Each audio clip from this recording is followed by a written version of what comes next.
So last night I was watching Rockstar and I started crying. फिर मेरा self esteem आके मुझसे बोलता है, हे ब्रो तेरी कोई गर्लफ्रेंड है क्या?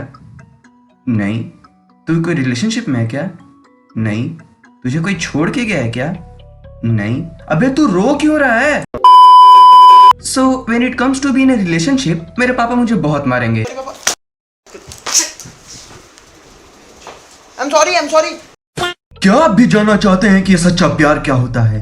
क्या आप भी जानना चाहते हैं कि रिलेशनशिप में रहना कैसा लगता है? तब हमारे पास आपके लिए है top 10 animes that will make you cry. तो लिस्ट जारी करने के पहले और सरदार खान के आने के पहले एक छोटी सी रिक्वेस्ट है हमारे चैनल को सब्सक्राइब करने की।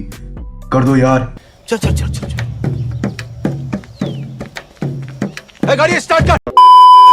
Number 10 plastic memories. Plastic memories एक science fiction slice of life anime है जो कि फ्यूचर में सेट है। इस वर्ल्ड में ह्यूमन के साथ एंड्रॉइड्स एग्जिस्ट करते हैं और एंड्रॉइड्स की मेमोरी स्पैन होती है 9 इयर्स, यानी कि 9 साल के बाद हर एंड्रॉइड की आदत चली जाती है और हमारा मेन लीड तासुकासा जो कि एक ह्यूमन बीइंग है वो एक एंड्रॉइड से प्यार कर बैठता है और वो एंड्रॉइड भी तासुकासा से प्यार करने लगती है। और मुझे लगता है कि आपको पता चल गया होगा कि ये स्टोरी कहाँ जाने वाली है। Number 9 Violet Evergarden. इस एनिमे के व्यूअर्स इसे उस कैटेगरी में रखते हैं जिसके एंडिंग ने उन्हें बर्बाद कर दिया था। वॉयलेट एवरगार्डन की प्रोटैगनिस्ट को एक वेपन के रूप में बड़ा किया जाता है कि जब वॉर का समय है तो वो दुश्मन पर भारी पड़ सके, लेकिन जब लड़ाई का समय नजदीक आता है तो वो प्रोटैगनिस्ट अपने लाइफ में एक नया पर्पस ढूंढने लगती है और जब वो अपने वुंड से रिकवर होती है तो वो एक ऑटो मेमोरी डॉल का काम करने लगती है जिनका काम होता है लोगों के थॉट्स को पेपर पर ट्रांसलेट करना। Number 8 Chrono crusade. ये एनीमे न्यूयॉर्क के पोस्ट वर्ल्ड वॉर 1 के स्ट्रगल्स को दिखाता है। However, ये स्ट्रेट फॉरवर्ड ड्रामा नहीं है। ये सीरीज एक्चुअली एक डीमन एंटिटी और मेगाडेलियन ऑर्डर की है जिनका गोल है डीमंस को दुनिया को तबाह करने से रोकने का। इस एनिमे के मेन कैरेक्टर रोजेट को भी ये उम्मीद है कि वो अपने भाई को कहीं ना कहीं खोज निकालेगी और उसके भाई को डीमन लेकर के जा चुके हैं। इसके आगे मैं आपको कुछ नहीं बताऊंगा क्योंकि मेलोडी खाओ खुद जान जाओ। मेलोडी है चॉकलेटी, मेलोडी है chocolate. Number 7 full metal alchemist brotherhood. अगर आप सैड एनीमे के साथ साथ शोनन यानी कि फाइटिंग का भी मजा लेना चाहते हैं तो ये शो आपके लिए है। फुल मेटल अल्केमिस्ट ब्रदरहुड कहानी है 2 भाइयों की जो अपनी मरी हुई माँ को वापस जिंदा करने के लिए एक रिचुअल परफॉर्म करते हैं और वो रिचुअल गलत हो जाता है जिसके चलते एक भाई को अपनी पूरी बॉडी और दूसरे को अपना एक हाथ और एक पैर गंवाना पड़ता है।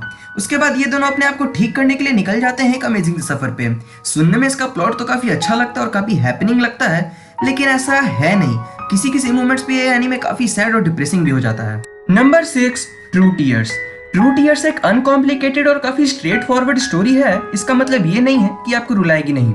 इस एनीमे में एक लड़का है जो कि उसी लड़की के घर के नीचे रहता है जिससे वो प्यार करता है और कुछ दिनों बाद ही नोटिसेस दैट कि वो लड़की घर के अंदर तो कुछ और है और घर के बाहर कुछ और। इसीलिए हमारा प्रोटैगनिस्ट उस लड़की की मदद करना चाहता है। इस एनीमे के कैरेक्टर्स आप खुद को कनेक्ट कर पाएंगे क्योंकि इस एनीमे की स्टोरी को काफी ब्यूटीफुल वे में लिखा गया है। नंबर 5 सेंटीमीटर्स पर सेकंड। माकोटो शिनकाई की फिल्में हमेशा दिल जीत जाने वाली एनिमेशंस के लिए ही जानी जाती हैं, चाहे हम बात करें योर नेम या फिर वेदरिंग विथ यू। 5 सेंटीमीटर्स पर सेकंड कहानी है 2 दोस्तों की जो कि बचपन में एक दूसरे से अलग हो जाते हैं। वो चाहे जितने भी कोशिश करते हैं एक दूसरे से कनेक्ट करने की, लेकिन वो एक दूसरे से दूर ही होते चले जाते हैं। उन दोनों के पास एक दूसरे की मेमोरीज रहती हैं, लेकिन कितनी भी कोशिश करने के बाद वो जितना भी पास आना चाहते हैं वो एक दूसरे से उतना ही दूर चले जाते हैं। And I hope that you will enjoy this movie. Number 4 I want to eat your pancreas. जी हाँ, इसके नाम पर मत जाइएगा कि ये कैसा नाम है, क्योंकि मैं श्योरिटी के साथ कह सकता हूँ कि इस मूवी के खत्म होने के बाद आप एक ही चीज कहिएगा कि इस मूवी का इससे अच्छा नाम हो ही नहीं सकता था। तो स्पॉइलर से बचने के लिए मैं आपको सिर्फ इतना बताऊंगा कि ये कहानी एक ऐसे लड़के की जो दिन भर अपने किताबों में घुसा रहता है, जिसका ना कोई दोस्त है और वो अपने में ही रहता है, लेकिन उसके लाइफ में एंट्री होती है एक ऐसी लड़की की जो कि बिल्कुल उसकी ऑपोजिट है। और मैं एक बार श्योरिटी के साथ कह सकता हूँ कि इस मूवी के एंड में आप जरूर रोइएगा। Number 3 a silent voice. मैं इस एनीमे के बारे में आपको कुछ भी नहीं बताऊंगा क्योंकि मैं चाहता हूँ कि आप इसके प्लॉट के बारे में जाने बिना इस एनीमे को देखें। नंबर 2 योर लाई इन अप्रैल। शिगात्सुका किमी नो उसो या फिर योर लाई इन अप्रैल के बारे में अगर आप इंटरनेट पे कुछ भी सर्च करते हैं तब हमें यह बताया जाता है कि this anime is based on a relationship between कोसे आरिमा एंड कायोरी मायोजोमे। लेकिन ऐसा है भी और नहीं भी, क्योंकि इस एनीमे का first half is based on a relationship between a mother and his son. कभी कभी हमें ऐसा लगता है ना कि हमारे पेरेंट्स हमें खूब डांटते हैं, वो हमारी कदर नहीं करते हैं, लेकिन क्या असलियत में ऐसा है? चिंता मत करिए, इस सवाल का जवाब आपको इस एनीमे के 11वें एपिसोड में मिल जाएगा। तो चलिए बात करते हैं इस एनीमे के बारे में। इस एनिमे की सारी चीज़ें काफ़ी अच्छी हैं, चाहे हम बात करें इसके एनिमेशन की, इसके स्टोरी लाइन की, इसके कैरेक्टर डेवलपमेंट की और खास करके इसकी म्यूजिक की।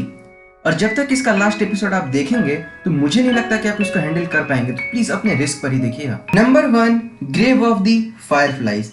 ग्रेव ऑफ द फायरफ्लाइज को आज तक की हिस्ट्री का सबसे हार्ट ब्रेकिंग मूवी कहा जाता है और ये कहानी सेट है वर्ल्ड वॉर 2 के फाइनल डेज में।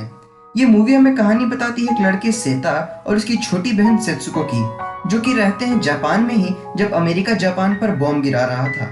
और इस ब्रूटल वॉर के चलते उनके माँ बाप और उनका घर उनसे दूर हो जाता है और यही कहानी है the grave of the fireflies की। तो मैं हाईली रिकमेंड करना चाहता हूँ कि प्लीज़ इस मूवी को देखें और देखें तो अपने रिस्क पर देखें, क्योंकि इस मूवी को जिन जिन लोगों ने देखा है उन पर ये मूवी काफ़ी ज़्यादा प्रभाव डालती है। सो गाइस, ये वीडियो थी top 10 animes that will make you cry. तो अगर आपकी वीडियो थोड़ी भी अच्छी लगी हो तो प्लीज़ हमारे चैनल को सब्सक्राइब करें, वीडियो को लाइक करें और उन दोस्तों के साथ शेयर करें जो कि एनिमेस देखना चाहते हैं या फिर वो एनिमे देखना स्टार्ट कर चुके हैं। तब तक के लिए I will see you guys in the next one.